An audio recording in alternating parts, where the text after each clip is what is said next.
Bismillahirrahmanirrahim. Jauh berjalan banyak dilihat, dan pengalaman adalah guru yang paling bijaksana. Pantang seorang muslim jatuh 2 kali di tempat yang sama. Hari ini lewat sini jatuh, pantas belum pengalaman. Besok lewat situ lagi jatuh lagi, goblok amat. Si amat saja tidak goblok. Kita mau bicara keagungan Ramadan yang ditandai 3 hal. Pertama, Ramadan dipilih oleh Allah menjadi bulan tempat di mana pertama kali diturunkan Al-Quranul Karim, kitab suci kita, imam kita, pedoman utama dalam melaksanakan berbagai kegiatan hidup. Pertama, ia berisi akidah yang tujuannya menyelamatkan manusia dari ketergantungan kepada benda, menyelamatkan manusia dari kemusyrikan, baik syirik yang jali maupun syirik yang khafi. Syirik jali itu syirik terang-terangan, nyata-nyata menyembah berhala, nyata-nyata meyakini Tuhan lebih dari satu. Kalau gitu insya Allah kita aman. Tapi ada syirik khafi, syirik yang tersembunyi, menjadikan yang selain Allah sebagai tujuan akhir dari seluruh kegiatan hidup. Itu syirik khafi. Saya sejak pakai cincin ini rezeki lancar. Cincin. Saya sejak pakai gesper ini, jangan anak gadis, nenek-nenek ngelihat saya lemes. Gesper. Ini sejak ada perkutut di rumah ini, bisnis bagus. Perkutut. Kalau komputer lebih kita kagumi dari Allah, itulah berhala kita. Kalau pangkat lebih kita utamakan dari Allah, itulah berhala kita. Kalau ilmu lebih kita kagumi daripada Allah, itulah berhala kita. Quran membebaskan manusia dari ketergantungan kepada benda, membersihkan keyakinan, meluruskan tauhid dengan konsep akidah. Lalu sisi yang kedua, syariat untuk mengatur kehidupan sesama manusia. Selama ini kalau mendengar syariat, yang terbayang oleh kita kan yang serem-serem, dan memang diopinikan sedemikian rupa. Padahal watak syariat itu pertama, al-musawat bainan nas fi takalifil ahkam. Ini watak syariat Islam. Semua manusia sama dalam berhadapan dengan hukum Allah. Semua manusia sama. Bukankah ini yang kita perjuangkan dengan tuntutan keadilan? Supaya di republik ini jangan ada warga negara kelas 1. Supaya di republik ini jangan ada yang kebal hukum. Supaya di republik ini hukum jangan seperti pisau, tajam ke bawah tapi tumpul ke atas. Syariat mengajarkan al-musawat bainan nas fi takalifil ahkam. Semua manusia sama dalam berhadapan dengan hukum Allah. Ketika mengajarkan orang beramal, Rasulullah kepada putri kesayangan beliau sendiri berkata, "I'mali ya Fatimah, i'mali fa inni la ughni anki minallahi syai'a." Fatimah, beramal kau. Fatimah sholat, Fatimah puasa, Fatimah haji. Kalau kau tidak beramal, aku ayahmu Rasulullah tidak akan sanggup membelamu di akhirat nanti. Inilah watak syariat. Tidak mentang-mentang anak kesayangan lalu ada jaminan, sudah Fat, kamu nggak sholat nggak apa-apa, nanti di akhirat ada papi. Tidak. Semua manusia sama dalam berhadapan dengan hukum. andai kata Fatimah putri Muhammad mencuri, tidak usah orang lain, Muhammad sendiri yang akan memotong tangannya. Bukankah keadilan macam ini yang kita harapkan? Cuma sayang, selama ini banyak kita mengenal Islam seperti orang buta kenal gajah. Ada 3 orang buta dilepas ke kebun binatang, disuruh kenal gajah. Saya yakin laporannya lain-lain. Orang buta pertama bilang, Pak, gajah tipis lebar kayak kipas. Kenapa? Dia baru pegang telinganya. Orang buta kedua ngotot, goblok itu Pak.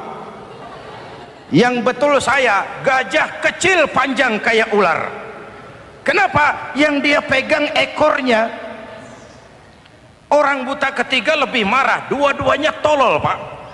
Yang betul itu saya, gajah tinggi besar seperti pohon kelapa, karena yang dia pegang kakinya. Beginilah kita mengenal Islam, seperti orang buta kenal gajah. Frame of reference, kacamata pandangannya tidak total.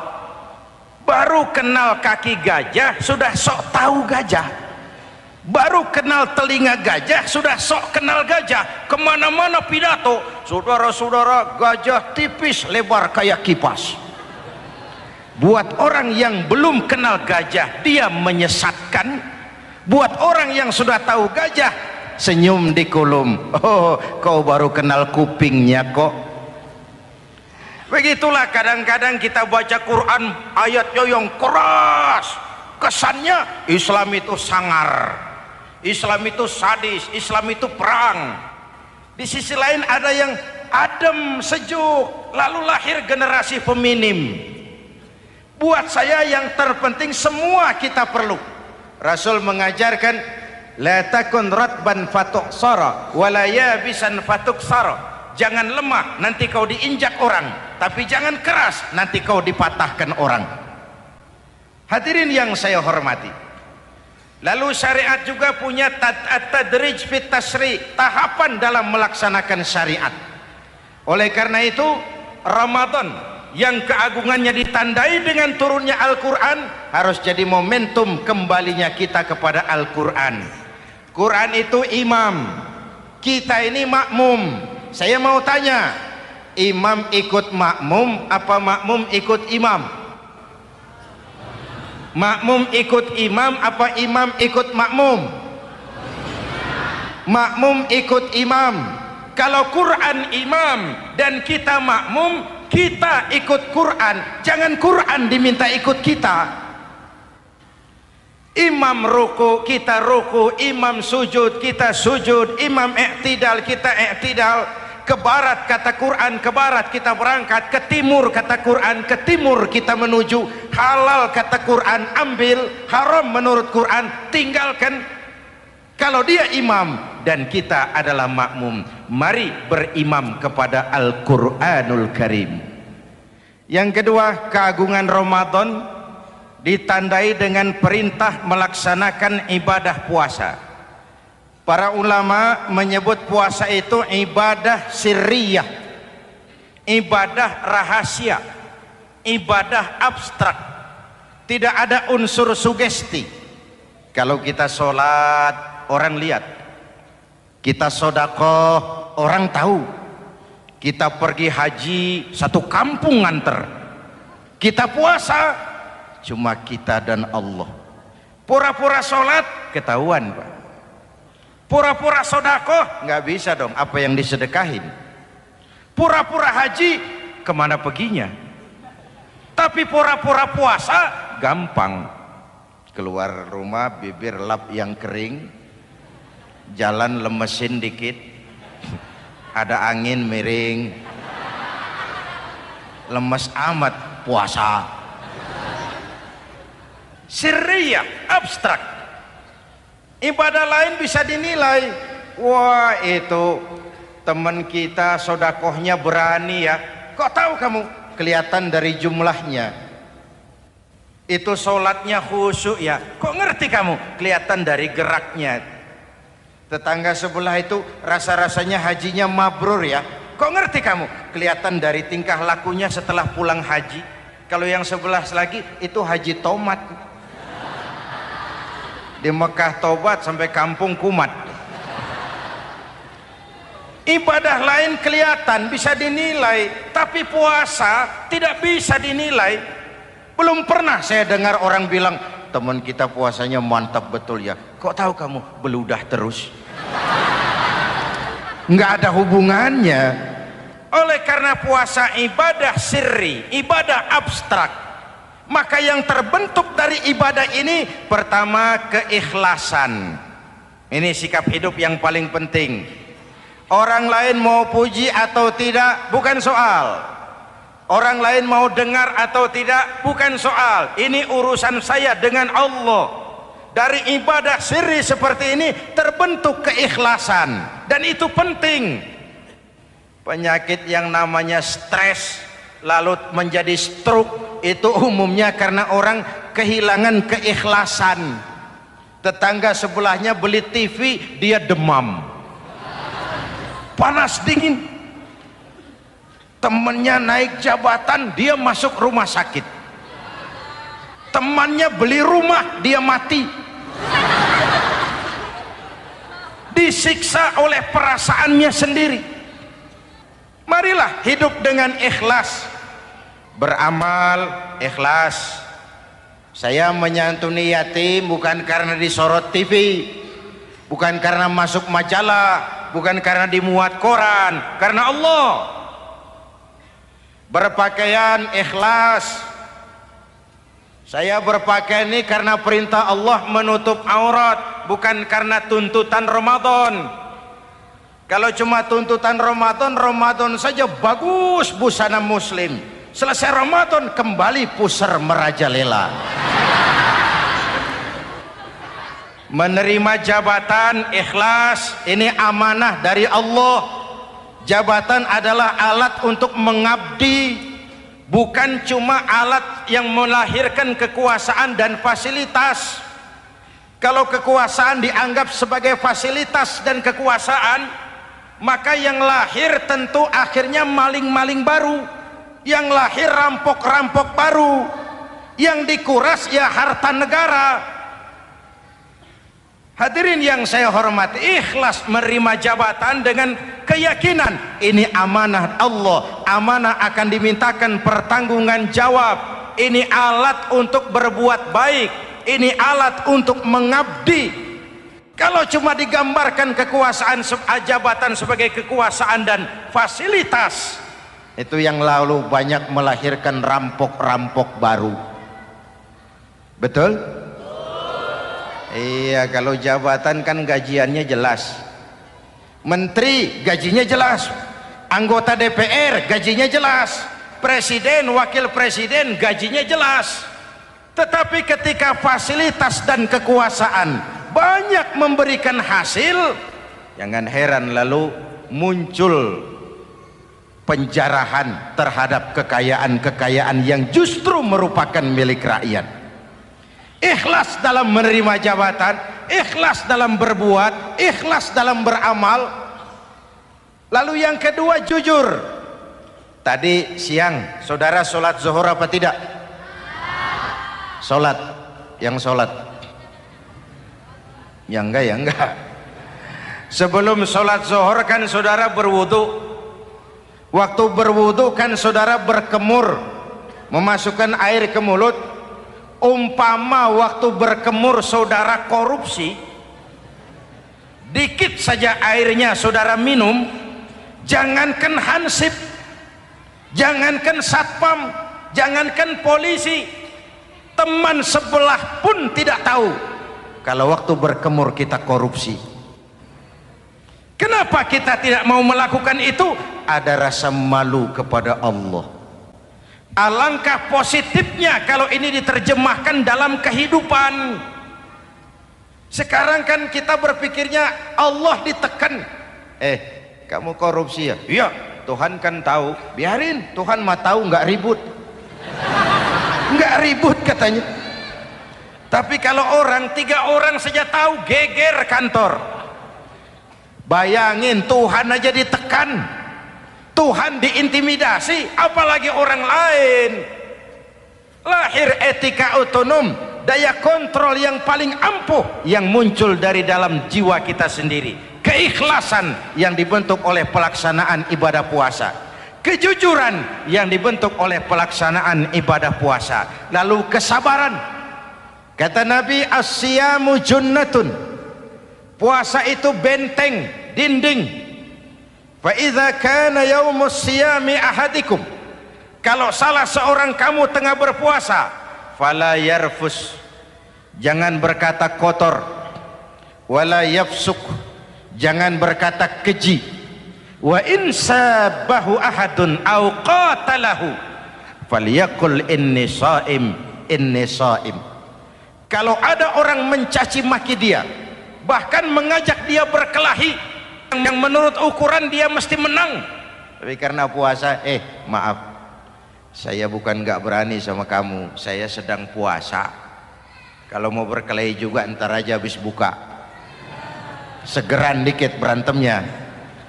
Inni shaim, maaf saya sedang berpuasa. Itu merupakan benteng. Orang itu kan kalau lagi puasa kondisi lapar, haus, temperamen kan tinggi, sedikit tersinggung temperatur naik, sama marah gampang. Kalau waktu begitu dia bisa sabar, ketika kenyang sudah nggak ada masalah.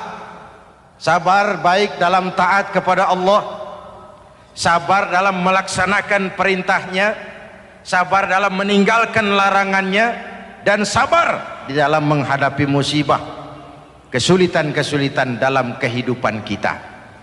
Hadirin, kalau ibadah berpuasa kita baik, kita yang malam ini pasti bukan kita 20 hari yang lalu.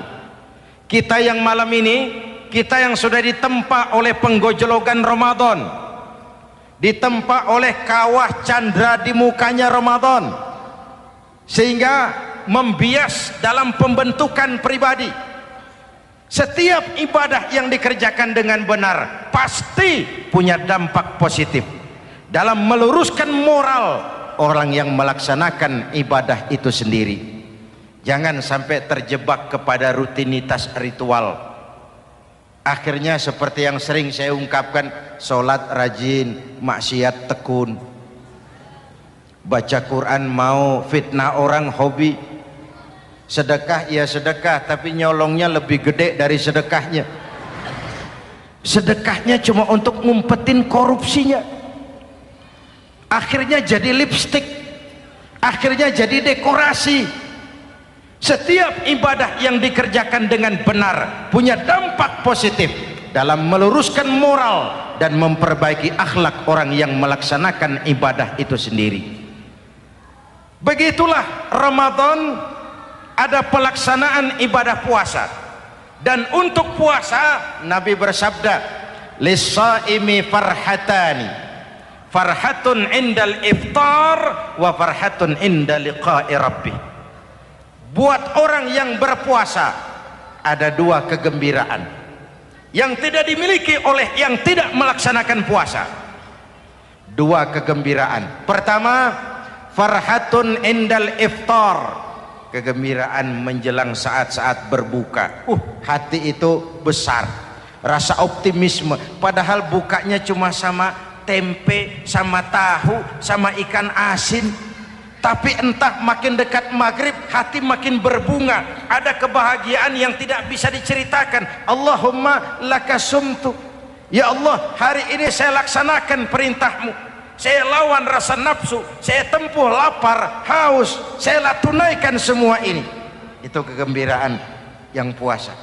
Yang kedua, wa farhatun inda liqa'i rabbih, kegembiraan kedua nanti di akhirat pada saat bertemu dengan Allah Subhanahu wa ta'ala.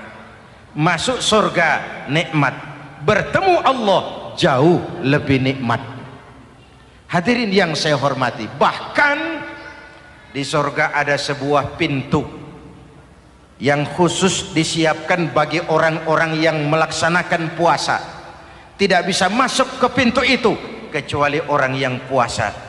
Dan pintu itu disebut pintu Rayyan, Babur Rayyan, pintu Rayyan, yang hanya boleh dimasuki orang-orang yang melaksanakan ibadah puasa. Hadirin, lalu yang berikutnya ibadah puasa ganjarannya abstrak. Kalau ibadah lain kita bisa lihat itu, sholat berjamaah pahalanya begini, haji kalau mabrur pahalanya begitu, sodakoh pahalanya begini. Puasa Allah cuma bilang asyamu li wa ana ajzibi, puasa untukku dan aku yang membalasnya. Berapa besar balasan Allah tidak diberitahu. Artinya apa? Kalau saudara kerja, mandor bilang, mas kau kerja sama saya, gajimu sebulan 5 juta, ketahuan sebulan 5 juta, kita kan bisa kong kalingkong, ada mandor rajin, tidak ada mandor kendor, pokoknya jatah 5 juta. Tapi kalau mandor cuma bilang, mas kau kerja sama aku, soal gajimu nanti aku yang atur, berapa besarnya nggak dikasih tahu. Aturan seperti ini harusnya membuat kita kerja lebih hati-hati. Sebab apa? Mungkin gaji kita sama saja 5 juta kalau kerja biasa-biasa, mungkin jauh lebih besar kalau pekerjaan memuaskan, mungkin tidak digaji sama sekali kalau pekerjaan sembarangan.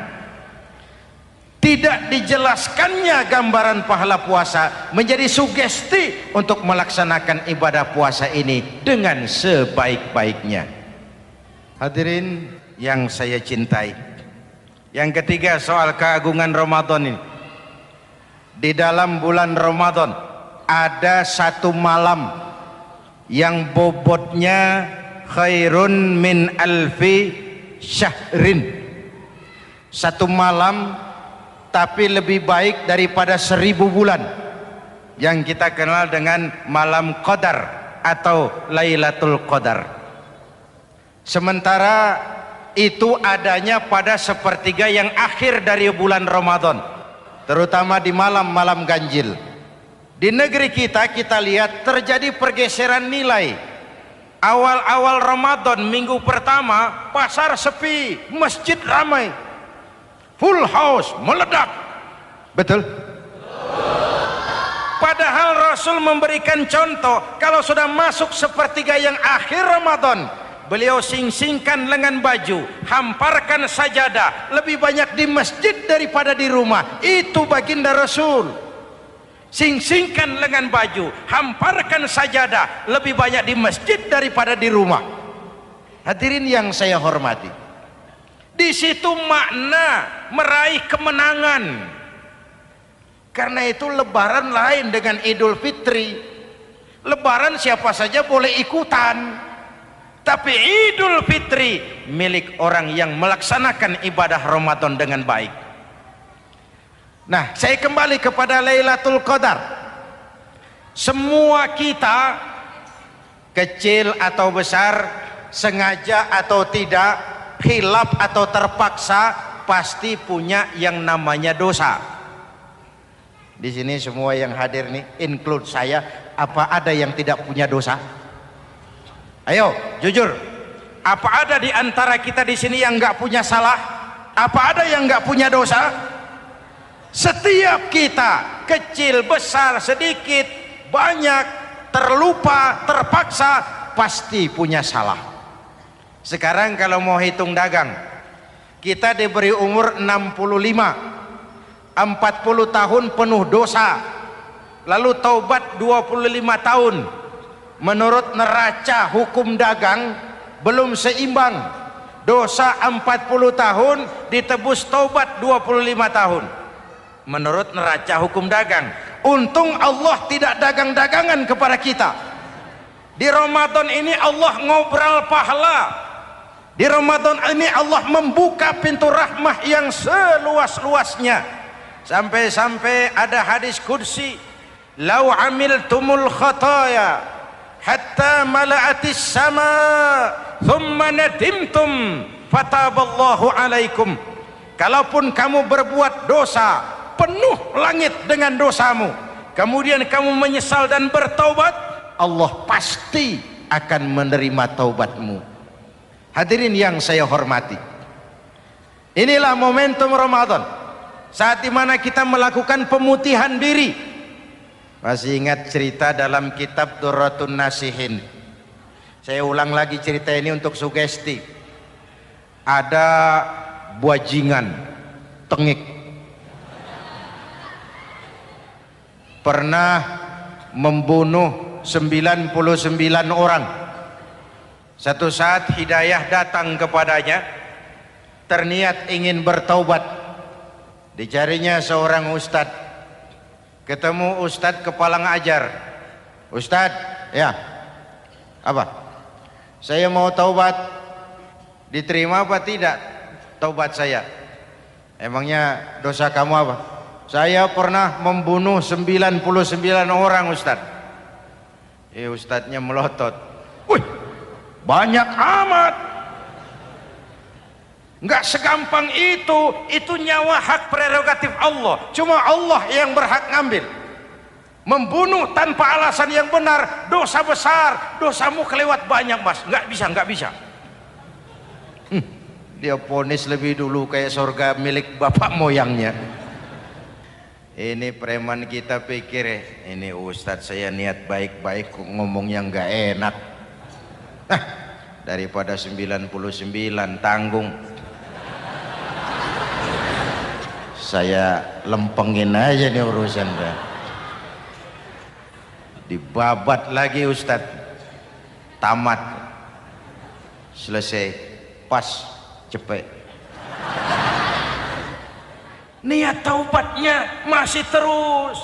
Dia mengembara sampai ketemu seorang ustadz yang bijak.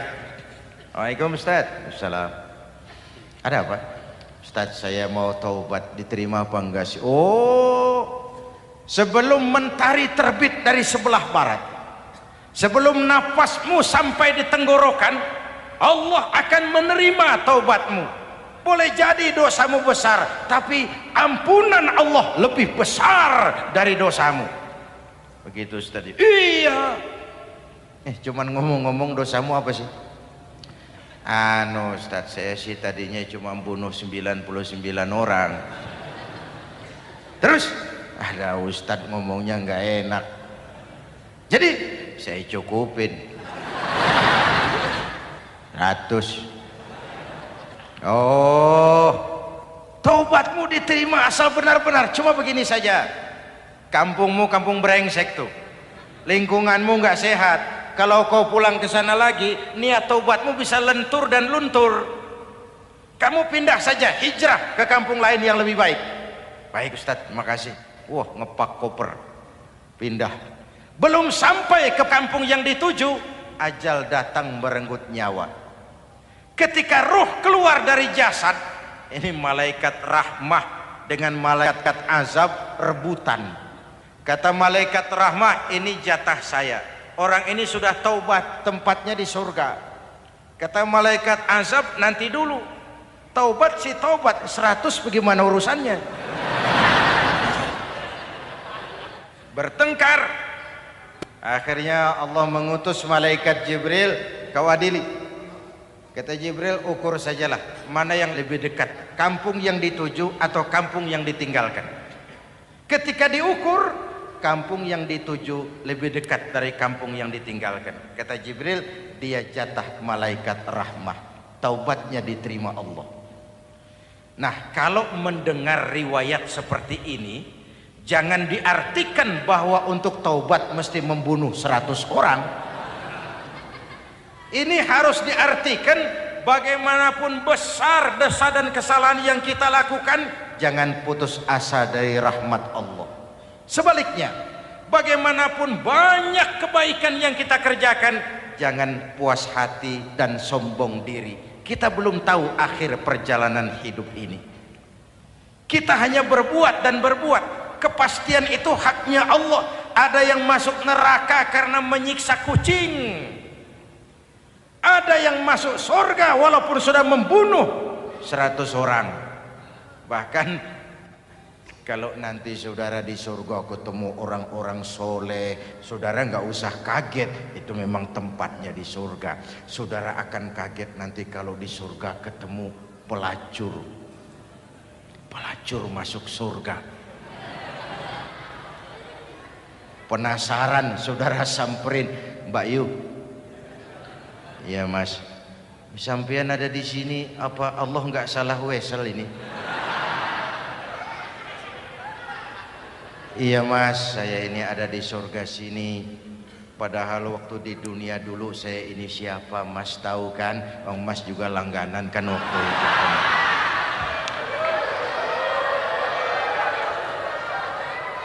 Tapi terus terang saja mas, waktu di dunia itu saya terpaksa betul.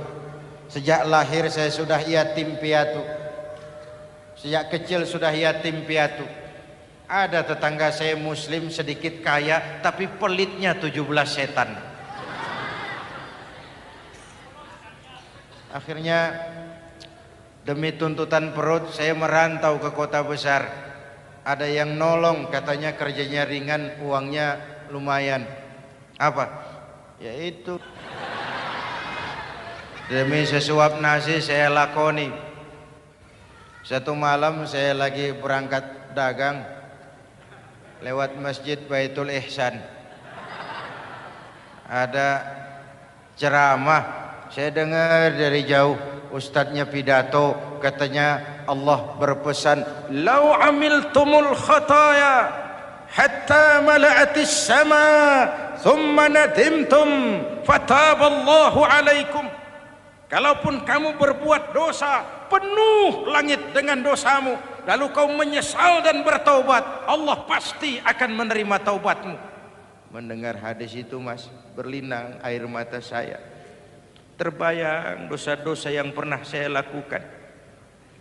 Terbayang orang-orang yang pernah menanamkan modal asing.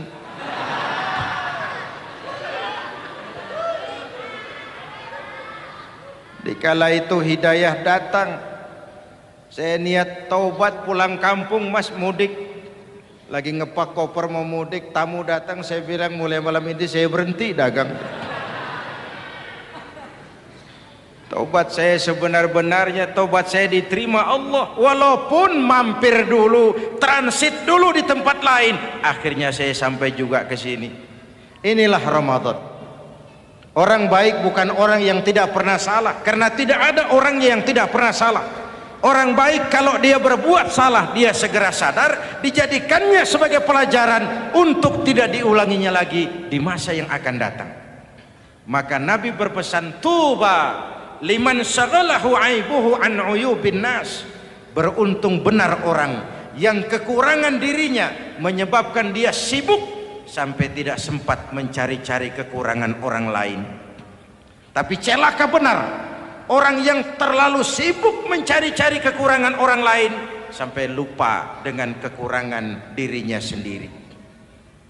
Hadirin, karena itu menurut Al-Imamul Ghazali, Lailatul Qadar itu malam istimewa. Adanya pada sepertiga yang akhir di malam-malam ganjil, 21, 23, 25, 27, 29. Tetapi yang ingin mendapatkan Lailatul Qadar harus berjaga-jaga sejak awal Ramadan. Nggak bisa pakai ilmu ngancem. Wah ini 21 malam nih, nggak keluar-keluar dari masjid. 22 libur, 23 absen lagi. Nggak bisa seperti itu. Ingin mendapatkan Lailatul Qadar harus berjaga-jaga sejak awal Ramadan. 1000 bulan kira-kira 83 tahun. Rata-rata umur orang sekarang kita ini jarang yang sampai 83. Jarang. Kalau menyontoh Rasul jatah kita 63. Hadirin yang saya hormati, sehingga dikatakan itulah fasilitas yang diberikan Allah kepada umat Muhammad ini. Walaupun umurnya relatif pendek, tapi amaliyahnya tidak kalah dengan umat zaman dulu. Benar, Nabi Nuh umurnya 950 tahun. Ibadah umatnya berarti panjang, tetapi mereka tidak ada Lailatul Qadarnya. Benar, Nabi Adam umurnya panjang, 2000 tahun, umatnya rata-rata sekian, tetapi tidak ada nilai tambah yang diberikan Allah kepada mereka. Kita umat Muhammad ini umur relatif pendek, Kalau nyontoh Nabi 63 tahun. Betul. Tapi bayangkan ada Lailatul Qadar yang nilainya khairun min alfi syahrin, lebih baik daripada 1000 bulan, dan 1000 bulan 83 tahun. Kalau 10 tahun berturut-turut memanfaatkan Lailatul Qadar, maka artinya umur kita sudah sama dengan umur umat Nabi Nuh alaihi salam. Kualitas ibadahnya yang saya maksud. Tugas kita memanfaatkan peluang-peluang seperti ini dan mengisinya dengan berbagai kegiatan-kegiatan ibadah. Mumpung Allah menyediakan itu buat kita bersama. Tahun depan nggak ada jaminan kita ketemu Ramadan lagi. Karena itu mumpung senyampang ini diberikan kesempatan memasuki minggu-minggu 10 yang terakhir dari Ramadan, sing-singkan lengan baju, hamparkan sajadah, dan berusaha lebih banyak di masjid daripada di rumah. Hadirin yang saya hormati, dari pembicaraan singkat yang saya sampaikan, Ramadan menjadi agung oleh karena 3 hal. Pertama, ia dipilih menjadi bulan tempat di mana pertama kali diturunkan ayat-ayat suci Al-Quran. Karenanya Ramadan disebut juga sebagai Syahrul Quran, bulan Al-Quran.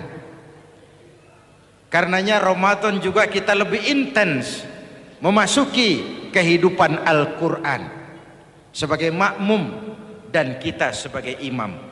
Jika Quran adalah imam dan kita adalah makmum, maka konsekuensinya makmum harus ikut imam, bukan imam yang ikut makmum. Yang kedua, keagungan Ramadan ditandai dengan pelaksanaan ibadah puasa. Setiap ibadah yang dikerjakan dengan benar pasti punya dampak dalam memperbaiki moral, meluruskan akhlak orang yang melaksanakan ibadah itu sendiri. Maka bulan suci Ramadan menjadilah kawah candra di muka, menjadi bulan training, bulan latihan. Saya sering ibaratkan Mike Tyson masuk latihan, keluar latihan, tindunya makin hebat. Hewitt masuk latihan, keluar latihan, tenisnya makin canggih. Zinedine Zidane masuk latihan, keluar latihan, sepak bolanya makin hebat. Kalau latihan tiap hari, main kalah terus, orang kan ngomong, buat apa latihan?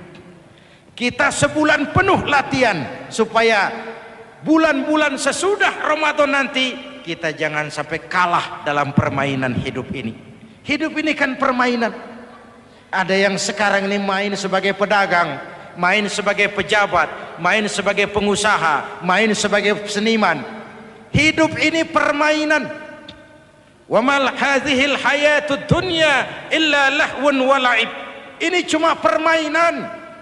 Senarionya sudah ditetapkan oleh sang sutradara Allah Azza wa Jalla. Ini permainan saja. Maka bermainlah sesuai dengan aturan main. Karena hidup memang permainan. Tapi jangan main-main. Walaupun ini permainan, bermainlah dengan benar. Jangan main-main. Kalau main-main, kalah. Sepak bola permainan, main-main kalah. Bulu tangkis permainan, main-main kalah. Hidup ini permainan, main dengan benar, main sesuai dengan aturan main, main-main kalah. Hadirin yang saya hormati, karena itu 1 bulan untuk menghadapi 11 bulan sesudahnya. Yang ketiga, ditandai keagungan Ramadan dengan ada nuzulul Quran. Diberikan Allah kepada siapa saja yang dikehendakinya. Semoga ibadah yang sudah kita kerjakan kiranya diterima Allah. Yang masih akan kita kerjakan diberikan kita kekuatan zahir dan batin untuk dapat melaksanakannya dengan sebaik-baiknya. Ala hadhihi niyyah wa ila hadratin nabi. Al-Fatihah.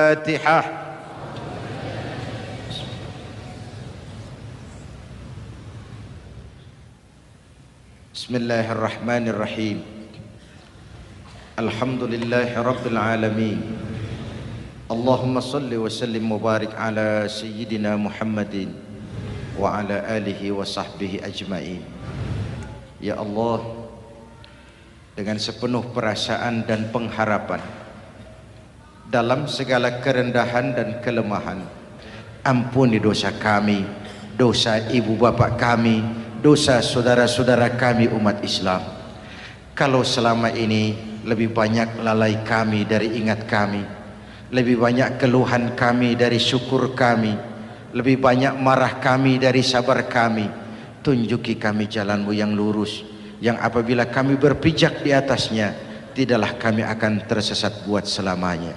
Ya Allah, karuniakan kepada kami rakyat dan bangsa Indonesia pemimpin-pemimpin yang takut kepadamu dan sayang kepada kami. Berikan mereka kekuatan zahir dan batin untuk dapat membawa kami rakyat dan bangsa Indonesia menapak menuju hari esok yang lebih pasti dan lebih baik. Rabbana hab lana min azwajina wa dhurriyyatina qurrata a'yun waj'alna lil muttaqina imama. Rabbana atina fid dunya hasanah wa fil akhirati hasanah wa qina adzaban nar. Rabbana taqabbal minna salatana wa siyamana wa qiyamana wa takhashu'ana wa ta'abbudana wa tammim taqsirana ya arhamar rahimin. Rabbana ja'alna minas su'ada'il maqbulin wa la taj'alna ya Allah minal asqiya'il mardudin. Afdalu ma qultuhu ana wan nabiyyuna min qabli la ilaha illallah.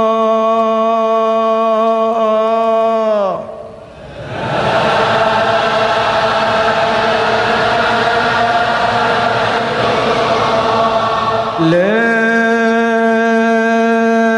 ilaha illallah.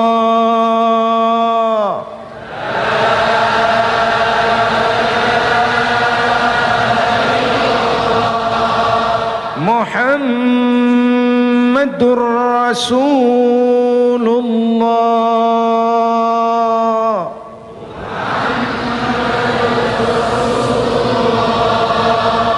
Sallallahu alaihi wa alihi wasallam. Kalimatu haqqin 'alaiha nahya wa 'alaiha namut wa 'alaiha wa biha nub'atsu insyaallah minal aminin minal aminin minal aminin rahmatika ya arhamar rahimin.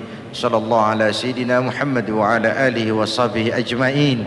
Subhana rabbika rabbil izzati amma yasifun. Salamun alal mursalin walhamdulillahi rabbil alamin. Wassalamualaikum warahmatullahi wabarakatuh.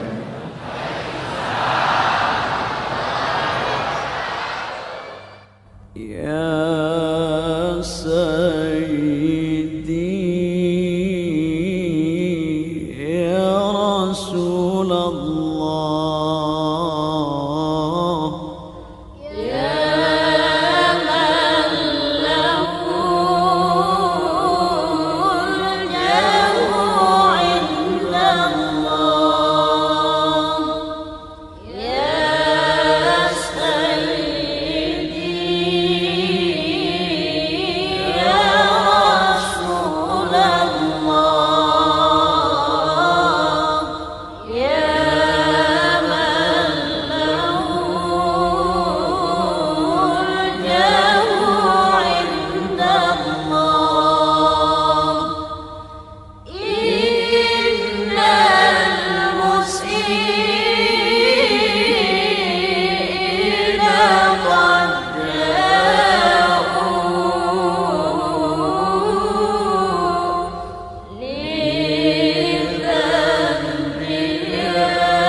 النبيين قد جاءوك لذنب يستغفرون الله